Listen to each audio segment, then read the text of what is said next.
Yo, what's up, everybody? Welcome back to my Twisted Life TV. I am Poetry. You are here for a recap and review of Ready to Love. Yes, I'm talking about that season finale that aired Saturday night that I was supposed to post on Wednesday and then on Thursday. It's Friday, y'all. Friday morning. And I figured I got to say something, but I'm actually at work.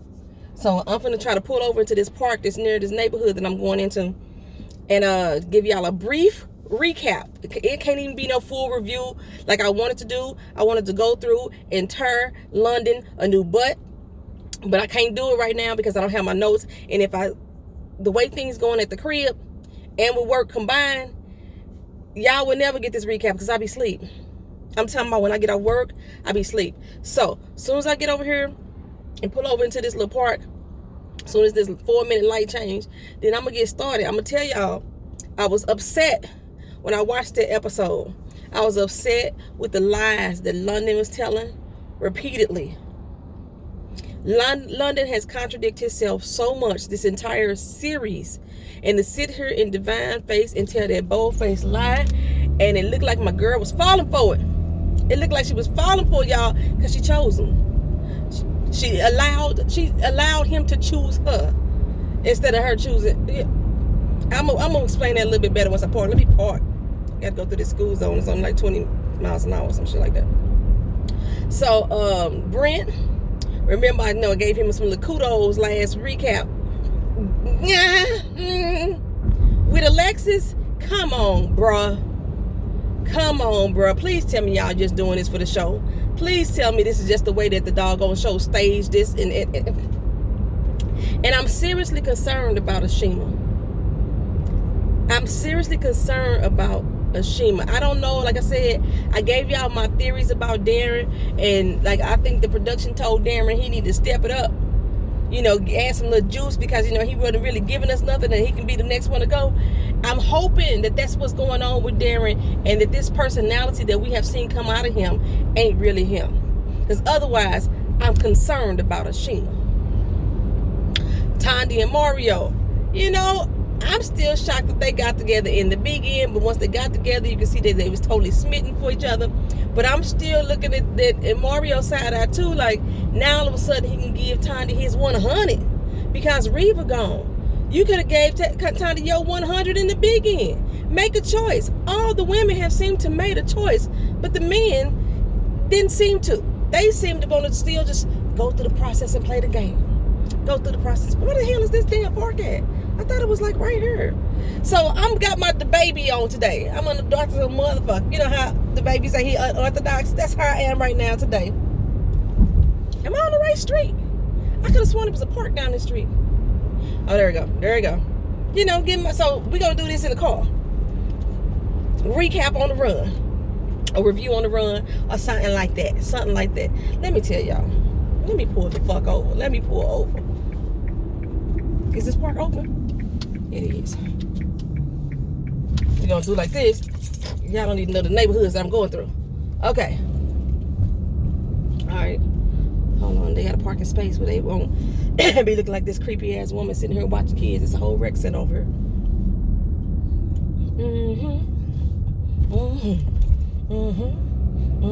Okay. All right. Let's go to this little park.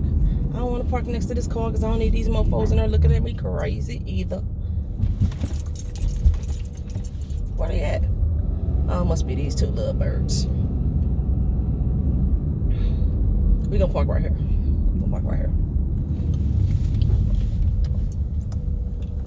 Okay, so like I said, I ain't got no notes. I'm going off of total memory. I can't really do like I wanted to do, so I apologize for all of y'all who expected me to really get in here good because I wanted to really get in that ass. But that's okay. We got 2 weeks. 2 weeks, y'all, for reunions. And I'm quite sure that the contradictions are going to unfold themselves in these 2 weeks.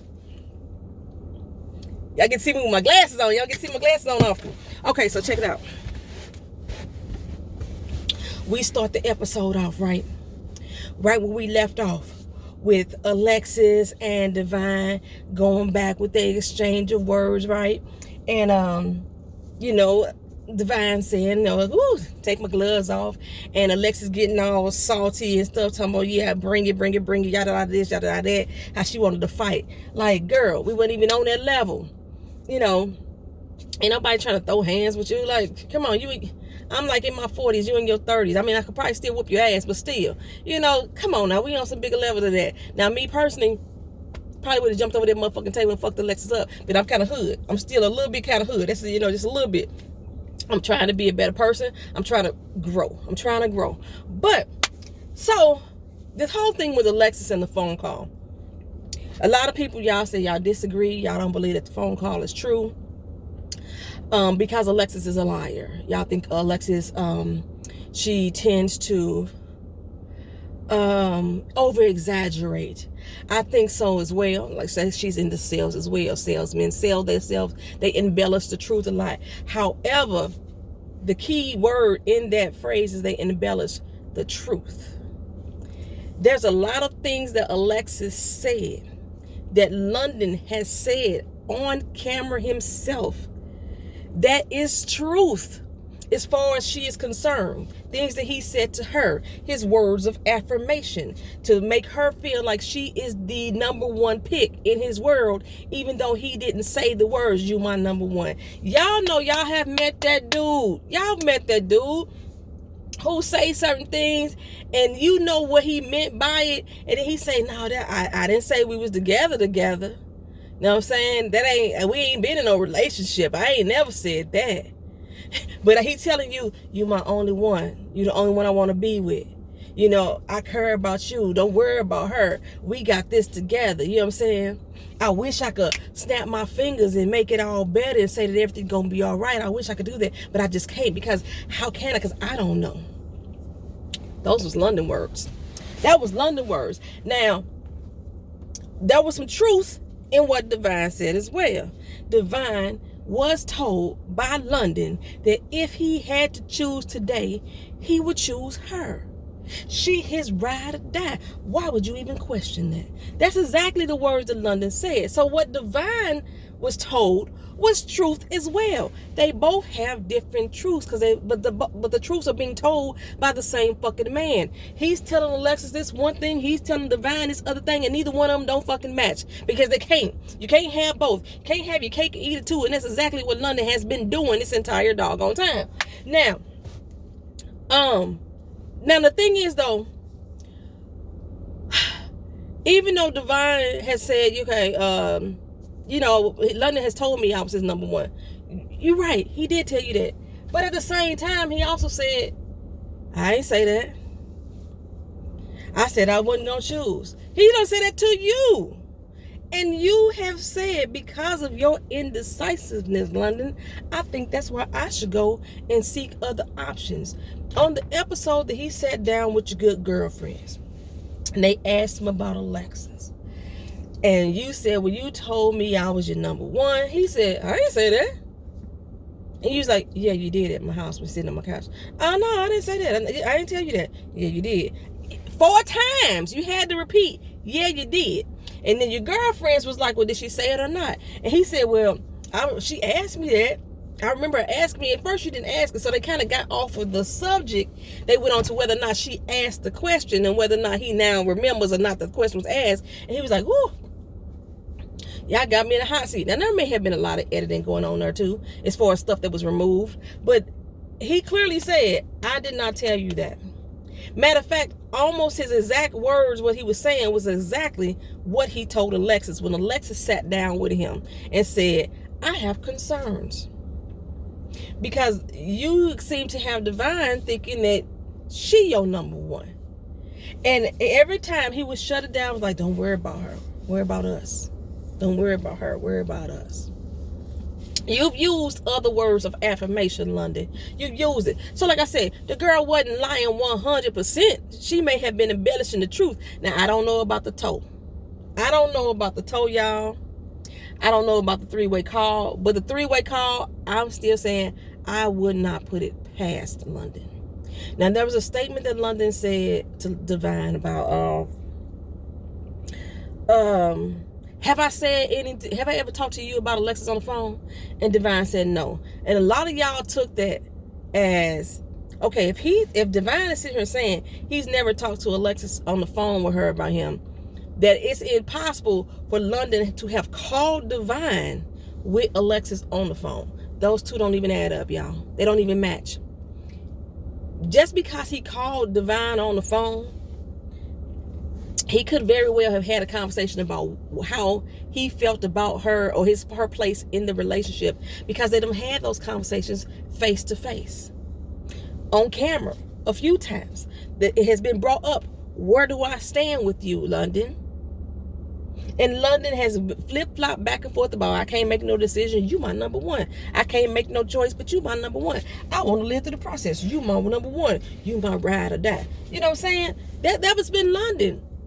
So the fact that the phone call, whether or not he had Alexis sitting on the phone listening, that's irrelevant to whether or not he has conversations about Alexis. That's two totally different situations. I would not put it past London. That's what I'm saying. I think Alexis ain't shit. Personally, I don't know her personally, but just from what I've seen on TV, she fake. She a fraud. She a phony. I've been saying that since the audition. I haven't changed. I've been saying it since the audition. She's a phony and she's a fraud. She's putting on airs. So no, I don't like that about her. But that does not make me disbelieve what she's saying. For some reason, I just felt it in my heart. I felt it in my spirit that she was telling the truth about that phone call. You know, if a dude is trying to prove something to me, I want to prove it to you. I'm going to prove that me and her not that cool. I'm going to prove to you that me and her ain't that damn. Hold on, I'm going to call her. Be quiet. A dude would do that quick. Get the fuck out of here when y'all try to tell me that London wouldn't do that. Yes, the fuck he would. What London have y'all not been watching? He would try to prove it. He would try to prove it to her. And every time that London talks, it's body language, y'all. I don't know if y'all went through body language courses. Have y'all ever looked it up online? Like, I took some FBI body language courses. And when London speaks, especially in this last finale episode, when he speaks, his body language tells it all to me that he's lying. Divine trying to get information. She's trying to get shit straight. London sitting there. He thinks making eye contact with you is showing that he's speaking the truth. Just look into my eyes. I told you. Hold on. Gotta get the little smirk. Because he do the little smirk. She's asking him, are you playing games with me? That's basically what she asked him. He's sitting there. Real stiff. Making direct eye contact. Body language. Experts. If y'all know about this stuff, y'all work for the FBI, y'all work for the police, you was in the military, anything like that, or you just interested in the study. When somebody holds eye contact for too long, they are being deceptive. They have already made up in their mind what they were going to say to you, and they are trying to convince themselves in their own head that no matter what you say, I don't care if you was Shaggy and you seen him, and I seen you with my own two eyes, wasn't me. That's exactly what he was going to have in his head. He wasn't going to change. He's unfiltering, unmoving, holding contact, because the average person, when they speaking to you, they move. They look around, they look up, they look left, they look right, they blink. London, stern, steady, stiff upper chest, leaning slightly away from her and not moving. It's all in the body language. That's a sign of someone being deceptive and being dishonest without even saying words. Watch body language, y'all. Just watch body language. Now, I don't know if Divine was filming it. I don't know if Divine was collecting information so she could have to say, you told me this, motherfucker. You told me that. But the way that the words was coming out on the screen, she told me it may have been edited, so I'm going to go with it may have been some editing. The way the words was coming out on the screen was that she was believing that bullshit. When she said that I always knew I was your number one choice, I had no doubt in my mind. I was like, lies. Just a few weeks ago, you was ready to bounce off the competition. Just a few weeks ago. I believe it was Mario that had to talk you into staying, if I remember correctly. Yeah, it was Mario. Okay. And then right after the cabin, you was like, I'm done. In the back of my mind, I'm through with this. back when you had the meeting with your girlfriends, and he was trying to like tell you he wasn't sure or whatever, and you was like, well, if you can't make up your mind, then I'm done. I'm gone. So it was never something that I think every woman wants to believe they number one. Regardless of what's going on, regardless of what other bitch around her, the side chick, the whatever. I'm number motherfucking one. And if you telling me that, you gonna guarantee yourself, because I'm the shit, bitch, I'm number one. Period. You gonna always feel that way. You should never feel any less, in my opinion. I always think of yourself as highly being number one. But the fact of the matter is he's been saying that to her as well. He's been saying it to her as well. He may not have said, like I said, he may have said, you my number one. But he probably said, ain't nobody else but you. You know what I'm saying? Those are the same two things. They mean the same two things. I'm only focused on you. You know what I'm saying? But yeah, so when she made that statement that she always believed that she never had no doubt, I was like, nah, that's a lie. That right there, that ain't the truth. But like I say, maybe she feeding him bullshit too. Maybe she trying to make him feel good, let it go down. So I don't know, but it didn't look that way to me. London's a lie, and the truth ain't in it. I'm waiting for Alexis to bring out the receipts. I think she's petty. I think she's petty as a mug. And if I was a petty ass girl too, and I wanted to throw something in Divine's face or any other girl's face that he dealing with, I will hold receipts. So if there was a tow was called and London signed his name on the receipt, I bet Alexis got the damn receipt, y'all. I bet it, and I hope it come out during the reunion. That's what I'm hoping for. Otherwise, my brain was thinking, damn, don't everybody got AAA? That's fucking, get your keys unlocked out the car, that's free. I got free roadside service with my damn auto insurance. I got free roadside assistance when I bought my damn Hyundai. It came free with the car. I can call a locksmith for free. Why would London need to pay for my damn thing to come out? Really? So that part didn't, I was like, but the kiss, I believe it's free. I believe it's true. London said to her, because when Divine asked him what really went down, let me know what happened. London says, damn, I'm making this whole thing about London and Divine. We had 17 minutes. London says,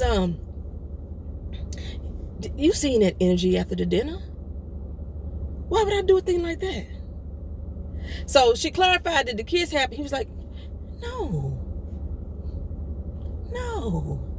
Come on, man. Like, I believe it happened too. I believe the kiss happened. I don't know about the toe, but I believe the kiss happened. And I believe that she was finna go sleep with Brent.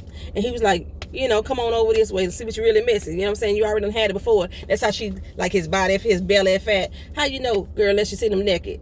He could have just been a thick dude, but not really fat. But she like his belly fat and all that. Y'all slept together. It can't make me believe y'all slept together. So I damn sure believe that there was a kiss.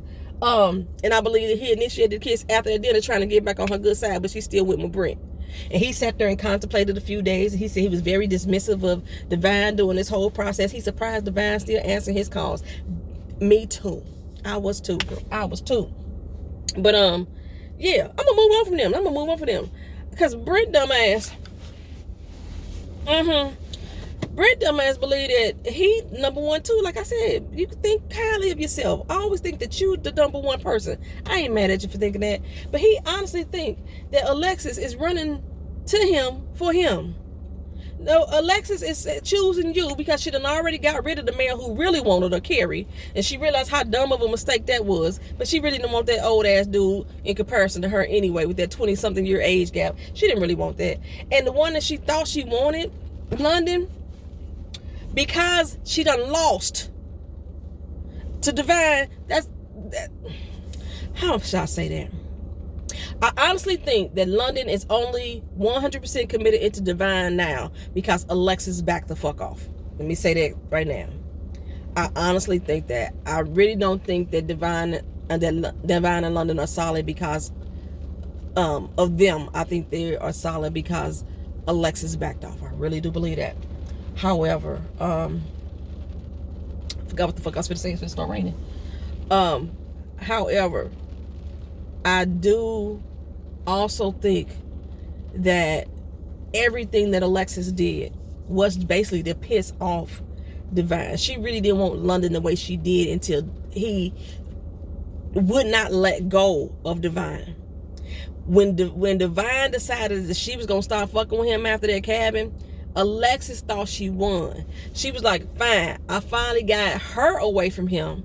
Let him go too, so I could teach him a motherfucking lesson and show that I'm the one that's winning around this bitch. So let me choose Brent. And see if I made it any clearer. I hope I made it clear. She didn't want London for real. She only wanted to piss off Divine. She thought she ran Divine away. So now that Divine has been ran away, she figured, fuck it, I don't want London either. The game is over. It's time for me to stop playing. Let me go ahead and fuck with Brent a little bit, because he kind of sort of acting like he want me like Carrie did. Okay? And right now, he ain't got nobody that's really down for him. No, she's basically convinced him, I believe, for Brent to step away from Divine too. So Alexis figures she was winning all the way around. I got both men to leave Divine alone. But the thing that fucked her up was Divine didn't go nowhere. She stayed, hung around, and said, you know what? I'm going to see what's going to happen with me in London. That pissed Alexis off. She claims she ain't got feelings for him no more, but she's salty than a motherfucker, baby. Salty. Just, ew, salty. Salty. I'm glad my damn hands was clean when I did that. Oh, I got some Pringles. I am hungry, y'all. Ooh, I'm not on break or nothing. I actually am en route to somebody's house. And I'm hungry. Okay. So, Brent, I was hoping his ass was going to leave Alexis standing there. Because they had to have a little meet and greet at the end, you know. Get together and show up and make a commitment to one another. And she was standing there, sweating bullets. That was some good editing, too. But she was standing there sweating bullets. I don't know how long she was standing there, but they made it look like she was standing there a long time. She was looking around, like, what the fuck? And when he showed up, that sigh of relief was not edited, baby. She was like, I didn't want to be made like a fool.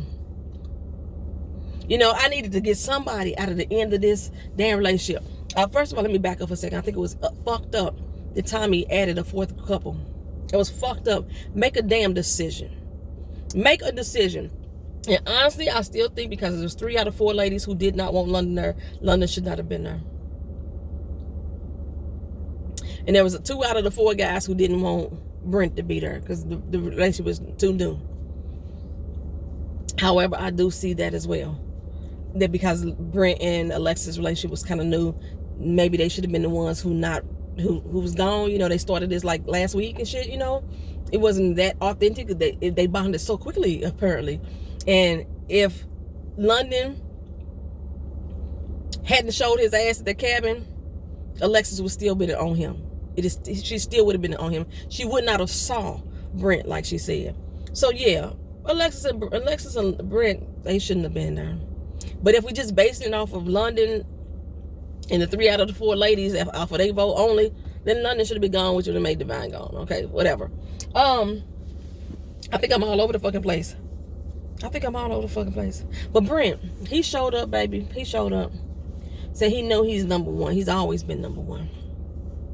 He showed up with that singular rose. Everybody else walking up with bouquets of flowers. You know, they say singular roses have more sentimental meaning than a bouquet of flowers, but aesthetically, when I saw him walk through with that red rose, that limp red rose, it wasn't even in a long box, you know, it wasn't wrapped up in cellophane, had a red bow on and nothing. It was a single rose that he went to the club the night before and bought at the club from the rose man to be walking around selling roses. Y'all know the man up in the club. Y'all probably got one in every city y'all go to. It's a dude walking around in the club selling roses, single rose, so you can buy for your girl.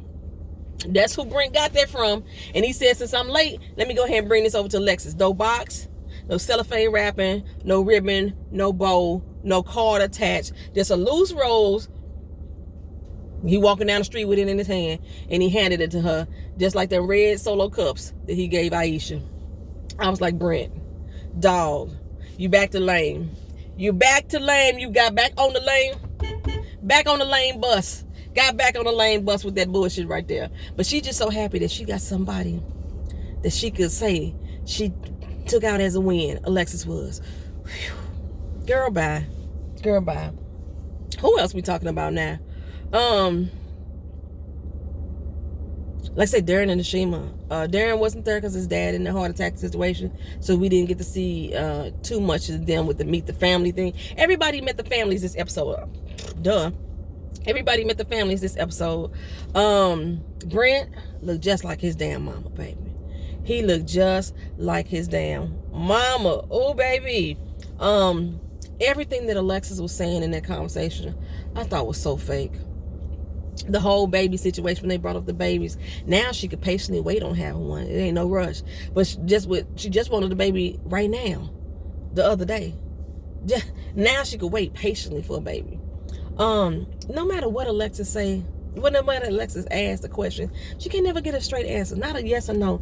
Somebody say, "Good morning, Alexis. How you doing today?" And she say, "I'm fine." But I didn't know I was fine until I woke up this morning and I was able to find a sock with no holes in it. And I put them socks on my feet and then I put on some brand new shoes, and them brand new shoes fit perfectly. I didn't walk around with my feet hurting that day. And I had to reflect back on a time in my life because, you know, when it comes to me, I think about things. So I reflect back on a time in my life when I heard that song by Sade that said, you know, it hurts like brand new shoes. And I had to say, Sade, you're wrong. All brand new shoes don't hurt because look at the ones that's on my feet. I'm high stepping. I'm walking and faluting. It ain't nobody bothering me. Like I said, I ain't got no hole in my socks this morning. I got shoes on my feet that don't hurt. So I knew when I got up this morning that it was going to be a good day, not just a good morning. And that's what it was for me. Because, you know, for me, that's how my day happens. That's the kind of answers that Alexis give. That's the kind of answers she give all day long, left, right, to and fro. And I'd be like, shut the fuck up and just say yes or no. God, she was so phony and fried. She was so funny and fried. But Brent mama probably just happy that he finally gonna bring a girl home instead of all the women that he didn't bring him passing through over time. And remember, Brent said he's still with all his exes. He's like still cool with all of his exes. Who else do we see? Mario and Tanya, you know, they met each other's family. I think that was some of the most natural meeting. The family still grilled a lot. You know, they gave out a lot of information. We still learned that, you know, Mario still got the controlling side. His daughter is as gorgeous as I forgot her name, no, I apologize. His Tandy's daughter's Kennedy is just as gorgeous. Oh, Kennedy is beautiful. I want to see them two meet. Mario's oldest daughter and Kennedy. That's who I want to see get together. See how these two women, you know, bond over their parents being together. Mario, he came with the little ring. He had it re-dipped, made the little stone part, you know, it's all clay, but he made it orange, whatever, and glazed it. You know, he just giving it that for right now. Put a little chain on it so she could wear around her neck until they get the real thing. I was wondering, how the fuck did Mario get the ring back?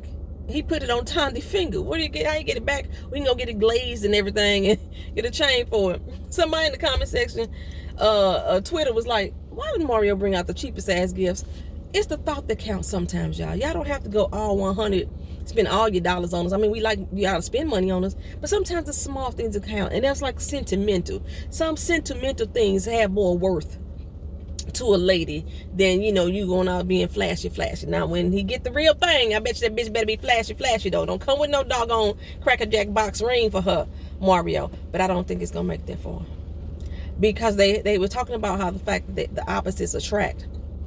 And they are very opposite. And Mario said he working on his ways. He working on changing. But Mario in his 30s. Most time men in their 30s ain't changing. It takes it they get their 40s to start realizing the shit they done fucked up. But then they done broke some heart spotting in. So, yeah. But that was cute. I think I like the interaction with both of their families. I do not remember the interaction with London and Divine's family. I don't remember it at all. I don't know why. But Divine was able to meet London's parents. He's very loving and sweet. And people was like, oh man, seeing London with his family, you know, really changed my opinion about him. It didn't change my opinion about him at all.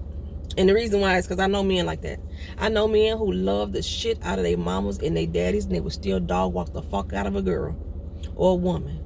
You know, I know them. So that don't change nothing for me. It just makes me see you have a good relationship with your parents. Kudos to you, brother. Yeah. But he has a very special bond with his parents, which was cute to see. But it didn't change not a damn thing about me and my feelings about him at all. Darren and Nashima came together at the end. It was something that Darren said that had me like to side eye him. I I know he thanked her for the phone calls and the kind words of encouragement doing his dad, and being able to come back to Atlanta and having her there for him. He was like, you know what, it lets me know what kind of woman you are, what kind of caliber of person that you are. Look, dog, she done sat through your motherfucking dogs. She done sat through you humiliating her, telling her to stay in her motherfucking place. She ain't going no damn where. She ain't going nowhere. Well, she was gonna try to make it work with Darren no matter what. She likes her some Darren. Damn, I'm sitting here 30 minutes. I need to really be inside this lady house. I still gotta drive back over there to it. So I don't know if there's something else I'm missing about this episode. Like I say, Divine chose London. London chose Divine. London was like, I finally made my decision. You my number one. I wanted to punch through the motherfucking screen. And Divine was so happy to be told that she was the number one after he'd been walking her, dismissing her. And I just hope that she see through the light. I hope that this reunion, the light is going to be shed. Because once they see the reunion, they have been able to watch back the episode with us. You know, all through the show while they're doing the confessionals, they're not seeing the shit. You know, they're not seeing the shit that we see. But watching it back with us, they do that before they actually tape the reunion. If I'm not mistaken. That's normally how it works. So we're going to see how it goes. I can't wait for this reunion, y'all. I can't wait for this reunion. 2 parts this week and next week. I'm so tired of doing recaps right now. And it's only because of work. I love doing recaps. It's just because of work. And after this, I'm going to take a hiatus, y'all, from YouTube for a little while. And next video, I'm going to tell y'all about my books. Y'all know I'm an author. Or maybe y'all didn't know that. I wrote a nasty book. And there's a erotic book. It's called Doing the Damn Thing. It's out on Amazon right now. I'm finna take it off Amazon. I'm going to have 15 of them available for people who may want to get them. Signed copy. And then my new book is another reason why I'm taking off from YouTube. I need to finish my shit. But I'll tell y'all about that then. So yeah, sorry that this is not what it was supposed to be. Like I said, episode 5, episode 9, and episode 10, go back and watch those episodes and you can hear a majority of the contradictions that London has told. The truths that Alexis has heard from London is being said out of London's mouth in those 3 episodes. In those 3 episodes. And then come back to this episode, the finale, and then listen to the lies and contradictions about, you know, that fell out of his damn mouth. Put it that way. Thank y'all for watching. Thank y'all for being patient. Hold up. Sorry I'm late. I didn't want to come. That's how I'm feeling right now. I need to get over to this lady house. And yeah, y'all have a good one. I'll see y'all in the next video. I may not live tweet on Saturday night. I don't know. I don't know, y'all. I'm going to get to you. Peace out, y'all.